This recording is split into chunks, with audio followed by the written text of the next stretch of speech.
Start. Guys, here I am checking the supply of the ignition coil, the primary ignition coil, Switch and secondary. Just wait a minute. Okay. Then I will try the other one, because this car has been diagnosed outside and there is an engine misfiring. They replaced the coil, but the problem is still there. So for me, I'm trying to swap the ignition coil, but the problem is still on that cylinder. There is no power source.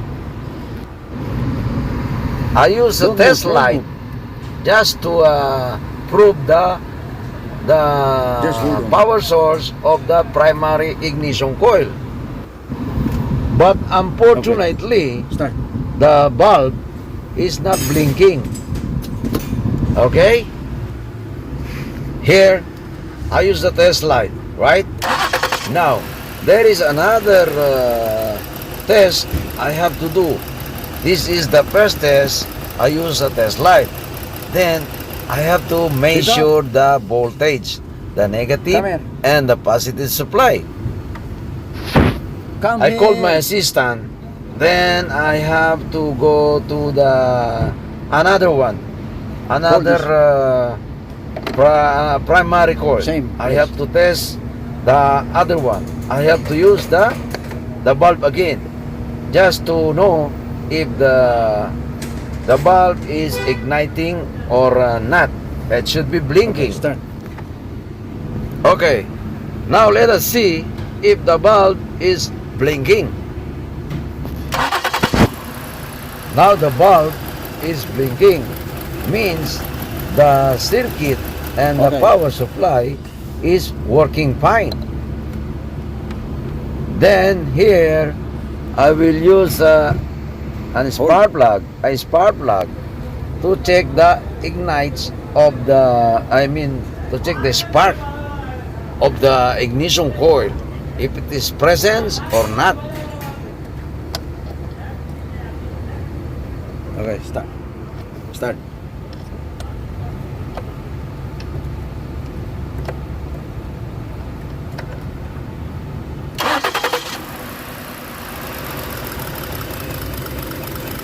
Switch off. So meaning the ignition coil is working properly. Yeah? Now let us see here to a non-good circuit, if it is working or not. So I have to use the spark plug too, to check the spark of the ignition coil. Okay, start.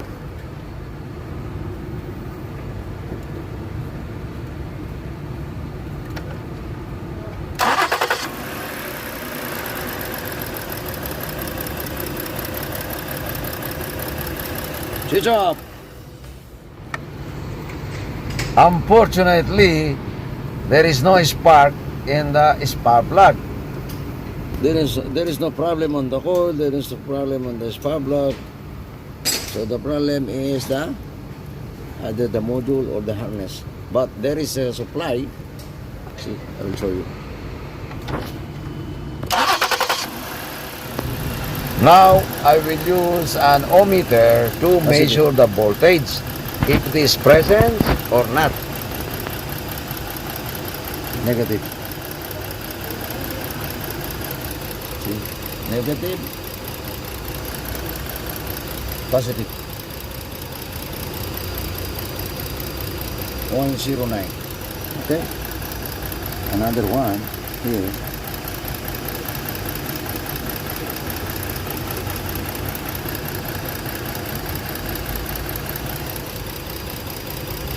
Point 12. Negative. Negative. 13. Okay. I'll go to this side. No, don't go.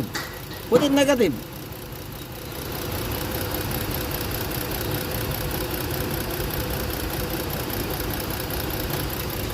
See, the same. 13. See, the same. The same 13.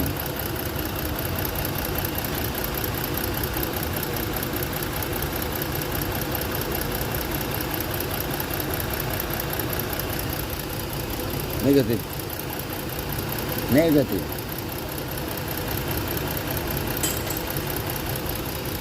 Well. Okay. Right.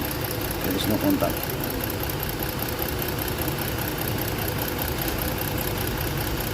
This is my actual video of measuring the voltage of the ignition coil. See? Again. Touch. You will lose contact. 13. Try to positive. Positive. 13. That is positive. Another side. This is the malfunction.